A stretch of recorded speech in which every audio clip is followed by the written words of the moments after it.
Hey guys, welcome back to another episode right here on the Kick About podcast. Another weekend of the exciting Premier Leagues passed by, and we're right here with you guys to review it.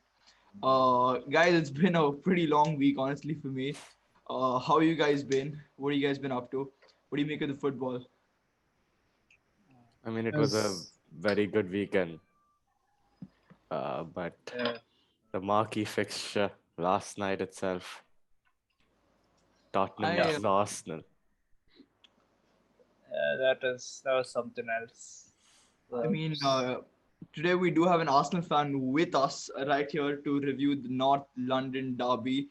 And he's actually been with us before. So if you guys been watching for a while, you guys, the real fans, you know this guy right here. How are you, Sarth? And how's your experience out there in Australia watching the game at 3 a.m.?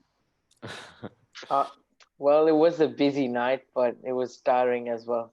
And I'm glad to be back on the show. And yeah, I just want to experience it all. I mean, right now we're not in a good position, and I just don't want to talk about this and get over with this, get done with this. Right, man. We yeah, love having you here too. Yeah. Guys, without any further ado, let's get into it. The first game we got to review is the North London derby, where Arsenal went away to Spurs, who had 2,000 fans. I don't know how much of a difference that made, and came away with a 2-0 defeat. To me, it looked like it was just a B-Tech version on the Man City defeat because it was the exact same tactic. They suckered into their half, and then ball drops to Kane. Kane passes it to Son. Son somehow scores.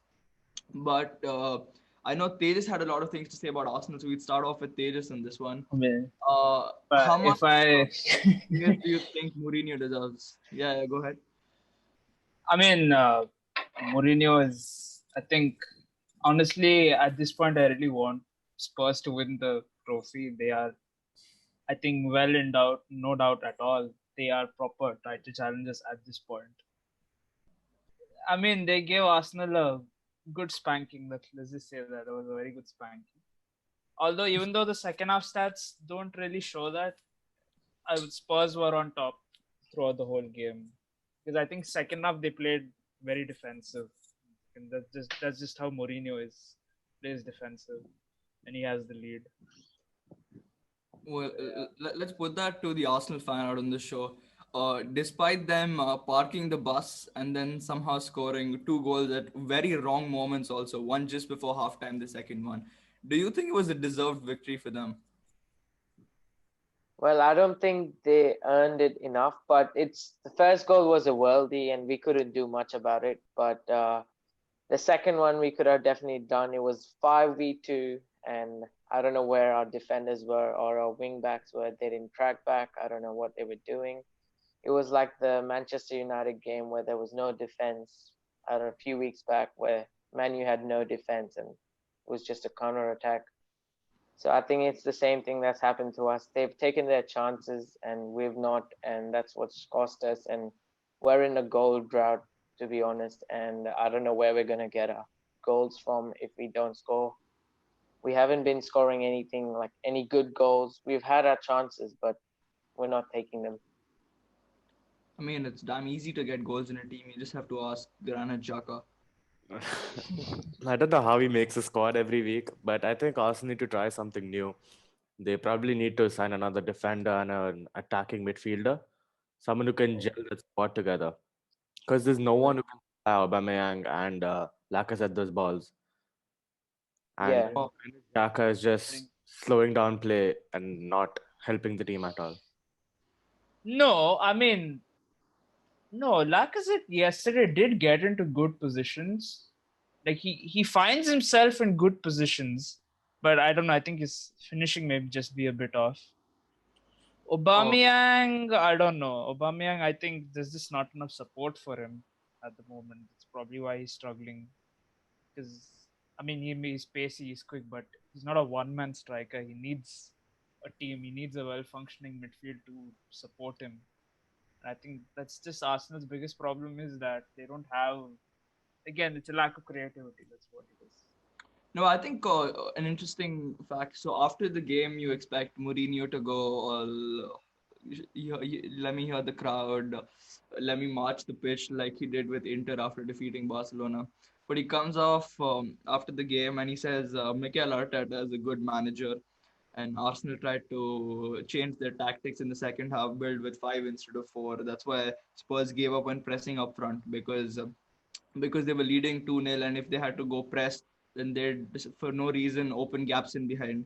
So stuff like that. And I feel like I was saying this to Dave yesterday. The Cronkies would have sat there drafting Mikel Arteta's firing letter, and then they would have watched the Jose Mourinho interview. Been like, let's just hold on here. But I wanted to speak about the second goal that Arsenal conceded yesterday. So I don't know, Sarth, if you saw that or not, but Thomas Partey was off the field Yep. when that goal was being conceded. So if you rewatch that goal, the Spurs player, I think it was Lo Celso, he picks up the ball in the middle of the pitch and there's no pressure on him whatsoever. And that is where Thomas Partey was supposed to be, but he was off the pitch.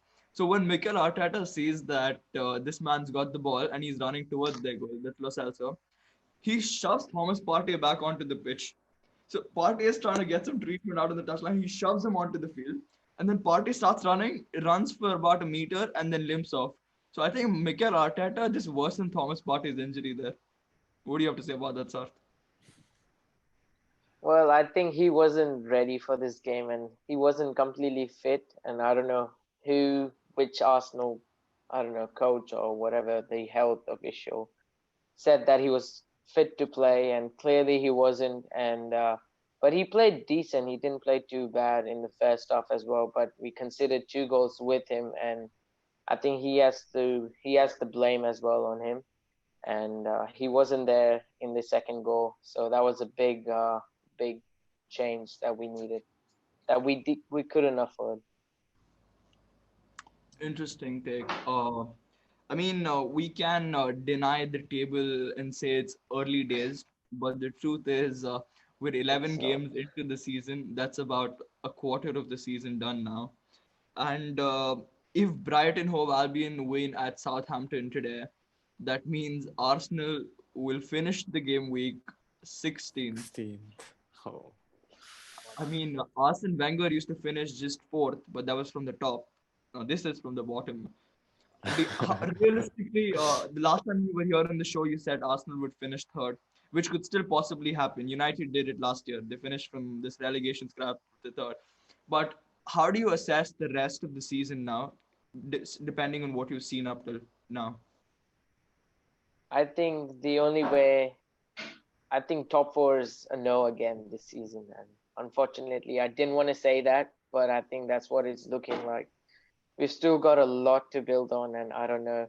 Teams like Manchester United and City, I don't know what they do to just end up in the top four spot in the last few games left. They're just lucky. They just flip a coin and it's on their side. They have Bruno Fernandes, that's why. Penalty, Bruno yeah, FC. definitely. Penalty merchant. What do you But expect from that board in January? Are you expecting any transfers? Well, I think we've got the players that we need already. And looking at the team, you might say we've got a really strong lineup. And maybe there's 1 or 2 players that shouldn't be in the team who are still playing. But I really think we've got a strong defense as well. I think the defense has been really solid. But we still need some attacking, like someone who's going to create chances. And in the case, when we say creating chances, I think we definitely need to bring in Mesut Ozil. Yeah. I don't know when he's going to come on. I think he needs to be given at least a few games to be given a chance. But I think it's not it's his attitude that he doesn't want to play, or he doesn't want to show that he wants to play for the badge anymore. interesting. I mean, he does fund the mascot. What's his name again? Gunnosaurus. Gunnosaurus. Gunnosaurus, yeah. I mean, that's the only positive at the moment up there. But I think we need to focus on Spurs for a while because now they're on top of the table, 1 point clear of Liverpool. And I think, be it with 9% possession just before Arsenal score, be it whatever, how much ever he parks the bus, not let Chelsea score, he's not let City score, he's not let Arsenal score, and he let United score one, which was a first minute penalty. How much credit does Jose Mourinho deserve up till now? 11 games in. Tejas, will start with you. No, if you I think if you've watched the documentary when they announced Mourinho as the new coach, a lot of the Spurs fans were like, yeah, this is the coach we need to revitalize the team. I don't know. It's quarter of the season done, and this is Jose Mourinho. So I am confident enough to say that he has definitely revitalized this team after that Champions League defeat, which honestly kind of that loss they took in that final honestly tarnished that whole team for that season. And now you can see them spring back up. Like it's generally like before we all used to make fun of Spurs. And now honestly, if you watch the game, like watching them play and attack, it was a sight to behold, especially Son and Kane. Those two are incredible together. It's It was honestly just a thing like give the ball to Kane, Kane finds Son, go. It's goal. It's how it is. Well, it was Just damn it right there, 2 shots on target and there 2 goals. well, I yeah. think Jose, like I think Ishan has said this before, but Jose is doing exactly what he tried to do at United. Uh, Counter-attacking football and this just parking the bus. But here he has the players for it, which he didn't have at United. The board has backed him here in the summer transfer window, which they That didn't do is at true. United. He's Yeah. got the players he wanted. He has the players he needs at the moment, and he can just well clinch the title this season, for all you know. All right, then we're all singing praises. Right here, you heard it first on this show. I mean, you're going to hear it. Sarth, do you think they're going to lift silverware in May for the first time in the history, by the way? I hope not. I really hope they don't win anything and don't even make it top four. But I think they will make top four, and yeah, I just want them to get out of the Europa League this season so that we don't have to face them again. Mm. Yeah, and I think the only cup they can probably win is the Carabao Cup or something. I don't know. That's They still ain't gonna win the silverware for Premier League. them. That's still Definitely not. With silverware. Jose Mourinho is not consistent, and we've seen it before. He's done well for like a few games, and then he goes back to his normal form, which is losing games, drawing. But I'm really, it's going to be interesting to see if he's really going to keep up his form or not. We have a very upbeat Arsenal fan in the show this morning. Love it. Okay, guys. Moving on, and another club in London, Chelsea winning 3-1 versus Leeds United after Timo Werner. Oh, despite Timo Werner. Oh God. What is his role in that team? I still don't understand. They bought him He, as a he number was nine. he was a clearer for Leeds, man. You see that goal line clearance? That I was don't know. horrific from him, man. Like, I mean, he got an assist that match, but come on, man. In like the So 90th many minute, though. chances. yeah, you're supposed to be So many scoring that goal. chances. So many chances, Cup. That was inexcusable. That sort of a miss.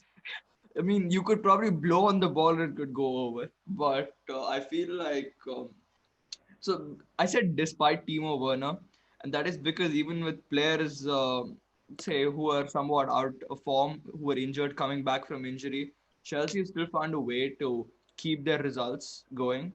So Pulisic is coming back from injury here. Havertz played the full 90. He was coming back from COVID too, and Habibi Ziyech got injured in the game, but they somehow still keep getting the goals. And I'll put this to Sarth in a moment, but I genuinely feel a lot of credit should go to Olivier Giroud. Yeah, hands down. Yeah. Sarth, do you envy such a striker? Sorry? Are you envious of such a striker? Definitely. I think we should have kept him as a substitute, not as a starting player, of course. But he's a great header of the ball. He's a great finisher of the ball. He has all these attacking and poaching abilities, which I think many great strikers don't have. And that was seen in the 4-goal thriller in the Champions League. And he's been Yeah, in outstanding form right now. man, He's flying. absolutely destroyed Sevilla. 4 goals. Yeah. And that too Uh, when he was on the bench for so long. yeah, I don't know. It's one of these cases where like he is like a bench because see as a striker, see he has the attacking potential. Yeah, good awareness, but he kind of like there are other things he lacks as well, like speed, dribbling. Like those are kind of essentials for a striker. And they're not wholly essential, but they are important things. And he does lack those, and as it's hard to see a goal scorer be a substitute striker, but at the same time, I feel it's kind of justified because he suits that role really well. So But yeah, he's just shown in the past two matches that he's doing what Tammy Abraham can't do. Which is Like take score. his chances properly, which we saw against Spurs. I that's a mean, fair point. think about Uh, try to get into his shoes.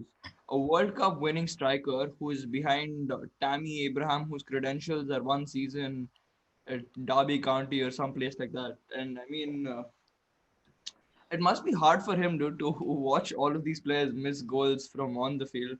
I mean, from off the field, and then come back into the team, play two whole 90 minutes. And Leeds United are a tough team to face. They run bloody everywhere. And I mean, I was very impressed, even though I was sleeping during the game. Didn't really have much sleep before, but did watch the highlights.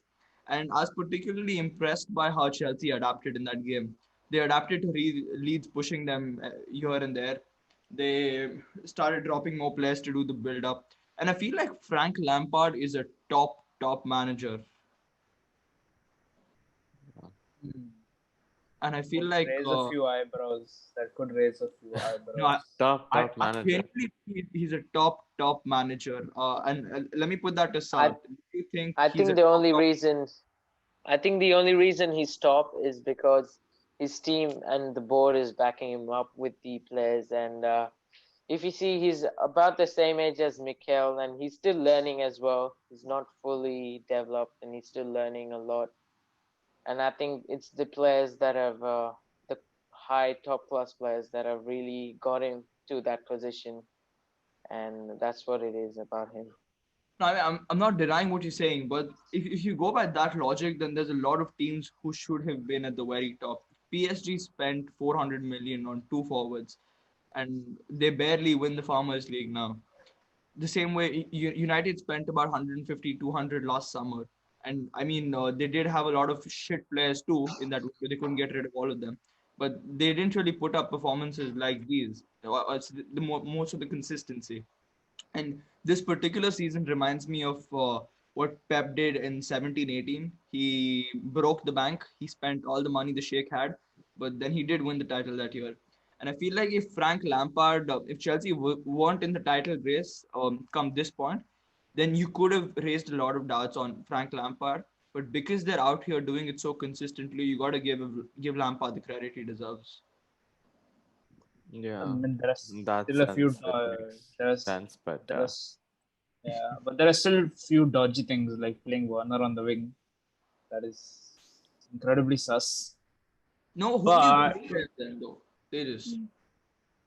dude, see, they honestly, my dream front three for Chelsea should be Pulisic, Werner, and Ziyech. It's these three.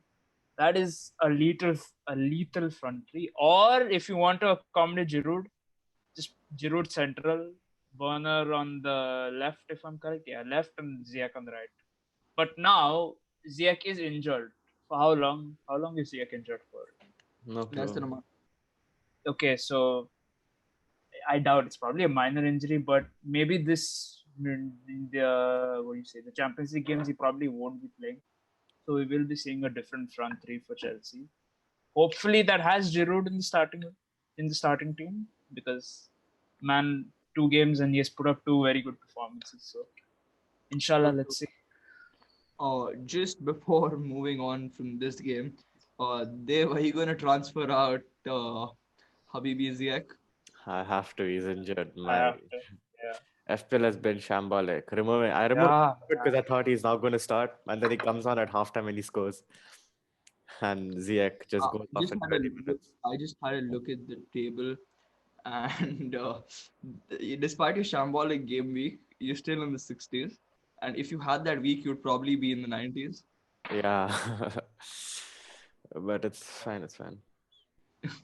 We moved to Dave's hood, where Manchester United went away to London. There was a lot of football in London this week, and put up a relegation team performance in the first 45 and a Champions performance in the next 45.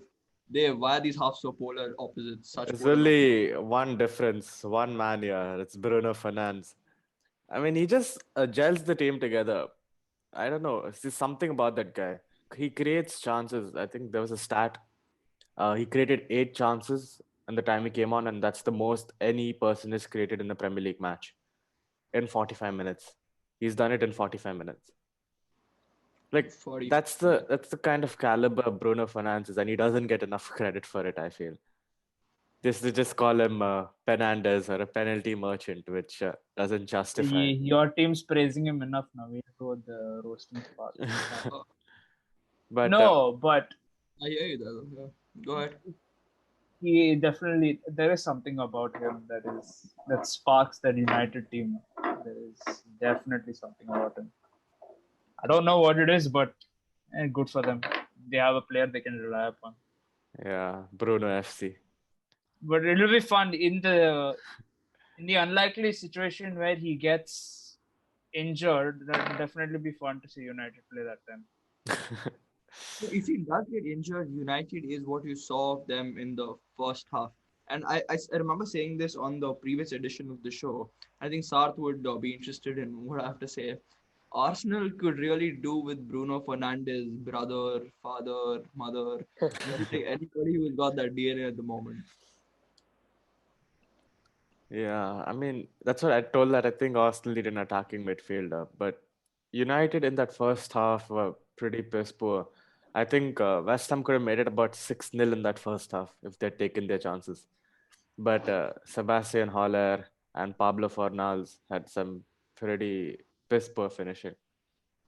Dude, the Premier League keeps amazing me because I thought Sebastian Holler's miss was the worst I've ever seen in my life. I mean, after Raheem Sterling, but at least the ball was in motion for Raheem Sterling's goal. So this was a dead ball for Sebastian Holler. How the fuck can you slip like that? The fuck is that shit? You're being paid money to slip like that. And then the Timo Werner goes up and takes the ball away from the goal line. Shocking, dude. What sort of a product are they trying to advertise here? But I think the West Ham game ended 3-1, of course. Story of two halves. But I want to throw some light here on what is coming up in a day's time, which is Manchester United going away to Germany. And that group is going to be damn good. So Istanbul, Berkshire Hathaway go to Paris. And if Yeah. Paris win that game, Paris are on 12 points. If United draw to Leipzig, United qualify and Leipzig don't. If United lose to Leipzig, United don't qualify. Now, I'm going to put this question to the only one whose team isn't in the Champions League, so that he can have non-biased review. Sarth, who do you think is making it through the group of death? I think it's definitely going to be Man United and PSG because Man United, I don't know, but they were in a bad form before, but now they've got back up on their feet and really putting some really good performances in. And PSG as well, they just got a lethal force front three. I think they're just unstoppable right now, and they're flying as well. It's going to be a really, really tough game day for all the four clubs, but I think it's going to be Man United and PSG making it through. Interesting. Hopefully. Tejas, what about you?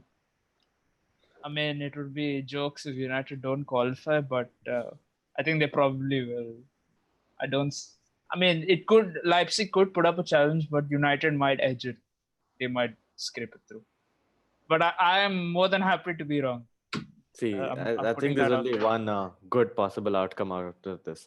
The good outcome is that You guys get penalty and win the match. no, United and Leipzig draw and PSG lose, so that PSG go to the Europa. I think that I is don't the think. ideal outcome. Yeah. Dude, I think Mbappe is just Because going I to don't want run to see past that PSG Istanbul qualify. defense, I man. want to see PSG go to the Europa League. Dude, I don't know. I think I don't think Mbappe that's and gonna Neymar are happen. just going to run past Istanbul's defense, man. Nothing is going to happen. You Just going don't to run forget past Dembaba. Demba. What, man? I'm trying to think of this game, and there's a few important things to consider. One being that Fred won't be able to play in Germany, and by the same token of the coin, Red card. Upma Meccano won't be able to play. Upma Meccano is out for the game. He's picked up another yellow. So that means they'll play Konate and somebody who looks just like him because all of those Leipzig centre backs look the same. And I'm trying to think of it as an interesting matchup because I don't know if United will play for the draw or play for the win. United will play for the win. I think that's I what's think the Ole. safer idea is to To play be for on the the win. safe side. Yeah, to be on the safe That- side. Yeah, but Ole doesn't know how to manage a game. Ole goes only one way, and I feel like I genuinely feel like United will get a draw out of the game.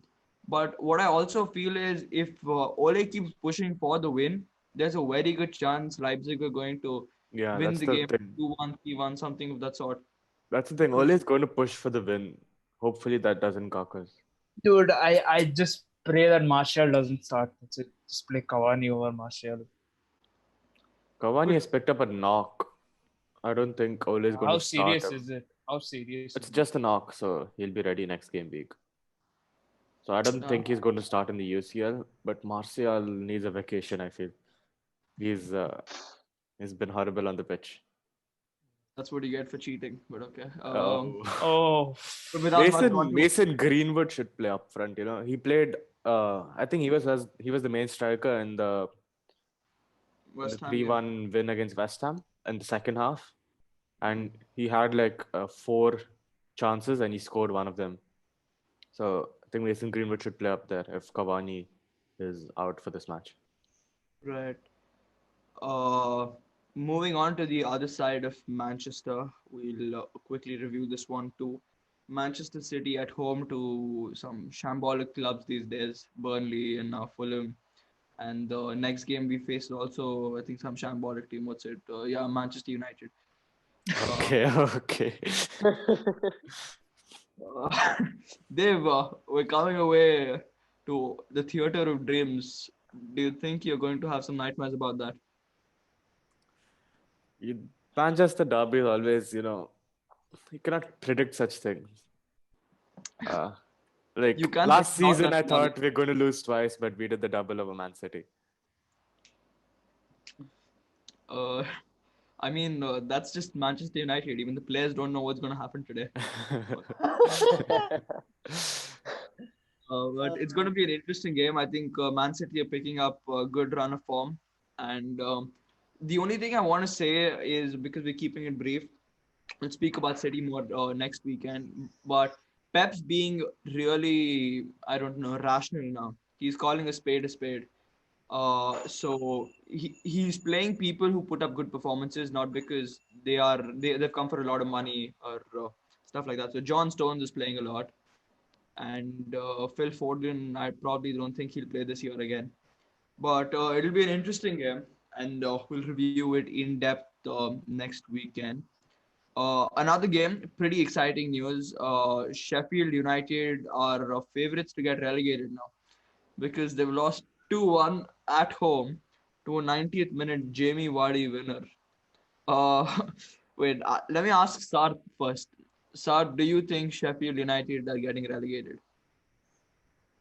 Well, I hope not because they're actually a really, really good team and they put up a solid effort on the field. And last season they finished like mid-table, like 7 or 8. But I really hope they don't get relegated. But looking at their performances, it's looking likely that they are. And well, Arsenal's not playing too far better than them, but we're about the same as them, I think. And we're playing shambolic right now. Wait. So wait, Sheffield have played 11 games, right? And they haven't won a single one. Yeah. They've just had a draw. They drew to Fulham earlier. Yeah, that's. But, I think they're going to get relegated. I think they need to Yeah. change the manager maybe if they want to get moved up. I mean, the their table, manager is a complaint box. That much I can say. Klopp wants to get rid of Sheffield United's manager. True. an existential threat. But that's what we were speaking about yesterday. Jose Mourinho fires comments at Pep Guardiola and Raheem Sterling for not playing in the midweek. So I'm like, Pep fights with Mourinho. Okay, there's some class there. Klopp fights with Chris Wilder.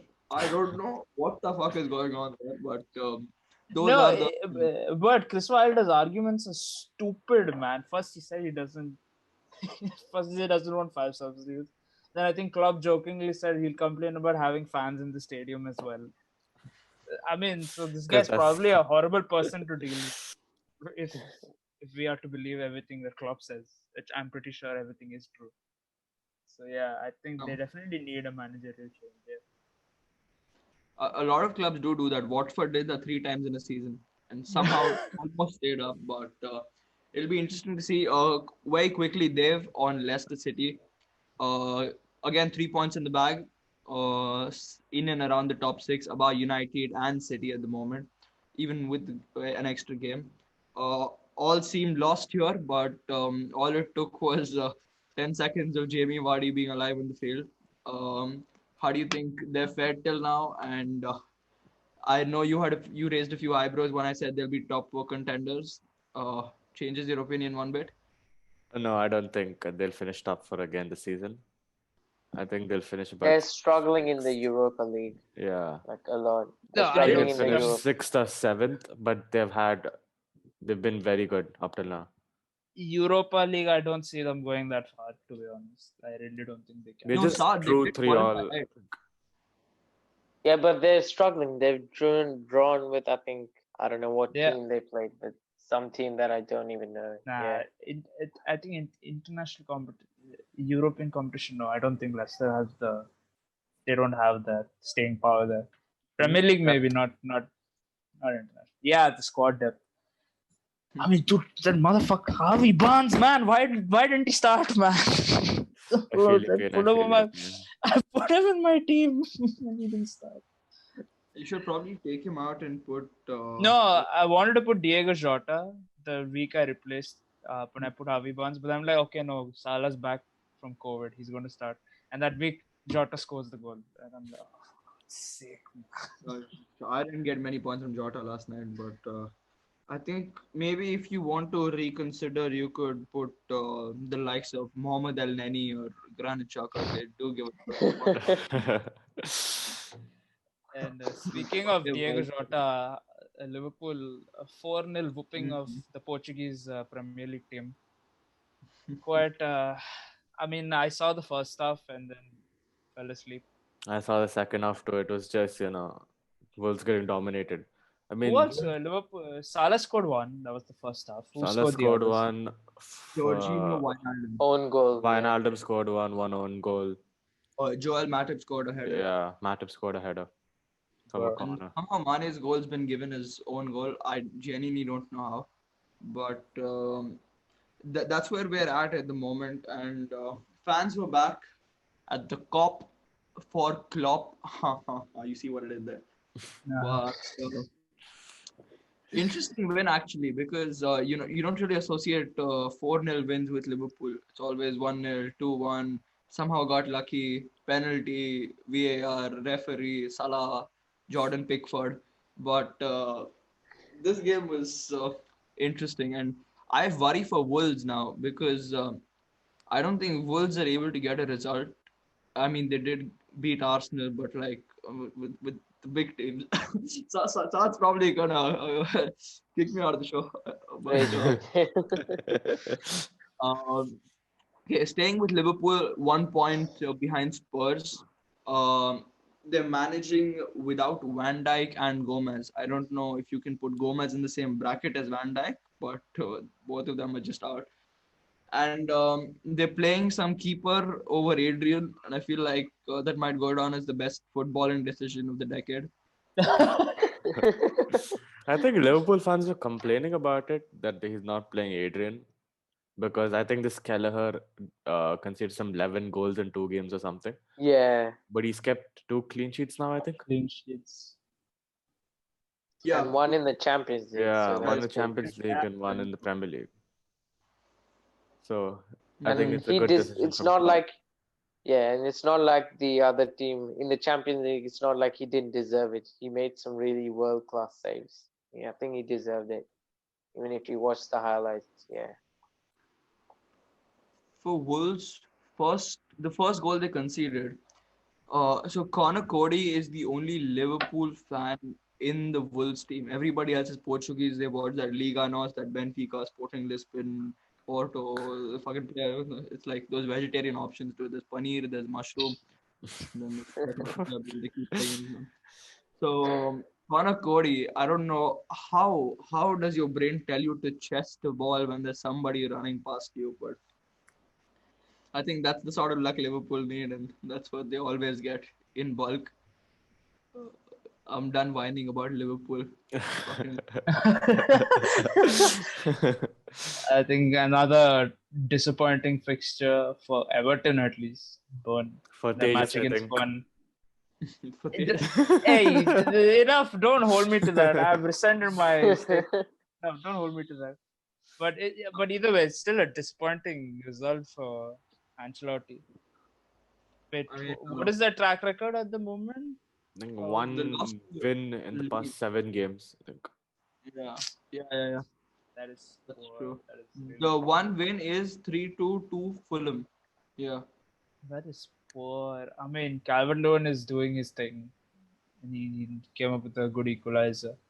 But Yeah. still, He's- I don't know. Something's up with the team. I don't know what happened. Suddenly, it's just sudden drop of form.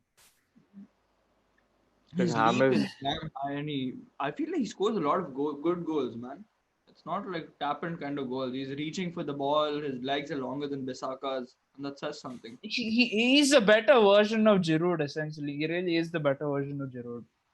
I don't take away anything from Giroud, but they're both fairly similar style. Like the striking style is fairly similar, and Calvert-Lewin is more well-rounded. I do consider him Yeah. better. I think Hammers has disappeared after the 3rd game in the Premier League. Yeah, Somehow Ishan still has him on FPL. it's been pretty shocking recently. I haven't. And Everton's defense is utter garbage anyway, except that Luca Digne. Their And he's defense, injured now. yeah, I know. But out of all the defenders, he's probably like the only one who's like, okay, yeah, he's decent because he contributes to the attack and he's decent at his defensive awareness is pretty good. But everyone else is poor in their defense. And then there's This was the Pickford. second game in a row where Pickford was beaten from somebody's apartment. Yeah, they're just like, fuck it, it's Pickford, and they just shoot from outside the box and it goes in. Like it's so confusing. He puts good saves, he makes amazing saves, and at the same time he does stupid shit. I told you, he's like the exact opposite of Hugo Lloris. Lloris makes bullshit saves, but he makes saves when it matters. And Pickford makes saves when it doesn't matter, and the one he's supposed to save, he'll let it roll past. I And think it's Pickford better will off not to save stay him. away from him in the box. He can, yeah. He just should be. If you take shots outside the box, it's better for him and the player. Oh, that's very true. I think that was it for this weekend, to be honest. Those are all the possible I think games. there was another fixture, West Brom. So, who did West Brom play? Newcastle. Crystal Palace. Crystal Palace. Crystal Yeah, Palace beat them Palace defeated them 5-1. 5-1. Crashing. 5-1. I mean, Is Zaha back from COVID? Yeah, he scored 2 goals. Yeah. the bigger sorcery for me was Christian Benteke scored 2 goals. Now, and scored 2 on a night.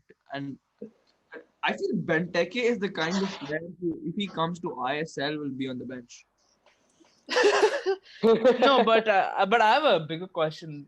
what do you think is the reason for Zaha's sudden reversal in form? Like last season, he was absent most of the time, and now suddenly he's the face of that Crystal Palace team. What do you think is the I reason for think that? he's always been the face of the Palace. Yeah, Yeah. but this season you see his performances. They're honestly really good. And last season, what did he do last season? Besides maybe I one or mean, two good games. he dribbled past that women's team that they've sent. Women's team. I think that boosted his confidence. But and it's good to see a player play well. Unless they're Yes, good from to see.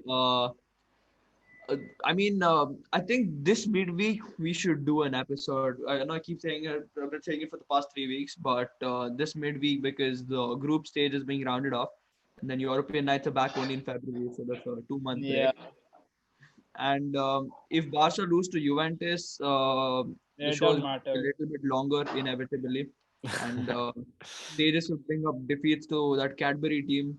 Oh Cadence. my dude, what the hell was that match, man? Messi has turned off. Uh, that is 89% possession. leave Ah, Messi, I mean, man. What is that 89% possession, and they're losing. Man. Wait, I let me ask know. Sarth, have you watched the game, the highlights? I watched the highlights. Yeah, I watched So the if you highlights. watch the highlights, you should think of Arsenal's defense as the best in the country. Dude, Yep, that definitely. that second goal we conceded, that is some. I think if we were in the La Dude, Liga, we would be that top three. that second goal is some. Man, if Fulham That's were in the La Liga, they would be top 3. hey, okay. Don't push it. Don't push it. Don't push it. Don't push it. No, but that second goal we conceded, that's some P lesson goal over there, man. Like, what the hell was that? Some mean, nonsense. Dude, there's no So, pressure at all. He throws it towards his own goal. Fam, I don't know what in Champions League we're like this. La Liga, we're some relegation team, bro. I don't know what. Because the Madness. Champions League, you're playing teams like Ferencvaros and We beat don't even know Juventus. the other team's name is. You Dinamo, lost to Dinamo. Istanbul Besiktas. Don't talk to me. It's Man, Bursa. you played And Juventus lost to without Arsenal as Ronaldo. well. You're facing Juventus with Ronaldo. Let's see what happens. Yeah, I'm confident we'll put up a good result. Although we have some injury issues, which is missing. No, but I did say this yesterday. I don't know if there is on. I remember there was. Imagine you win the Champions League this year and get relegated. It's weird theory. So that's honestly mad. Not possible. I mean, I don't mind Barca doing that because at least something we accomplished. Because this it's been a pretty bad start. If that happens next year, Barcelona will play Barcelona B in the second division. I don't know. It's just been a hot bad start for Barca. Let's see. Right, we'll cover it more in depth this midweek, and that one I guarantee we'll do. This has been damn good. Some exciting fixtures. Once again, I'd like to thank Sarth. Loved having you on the show again. Always top man, top opinions, and we'll try to get you on as much as we can. And, that's it from me. Bye bye, guys. Bye, guys. Bye, guys. See ya.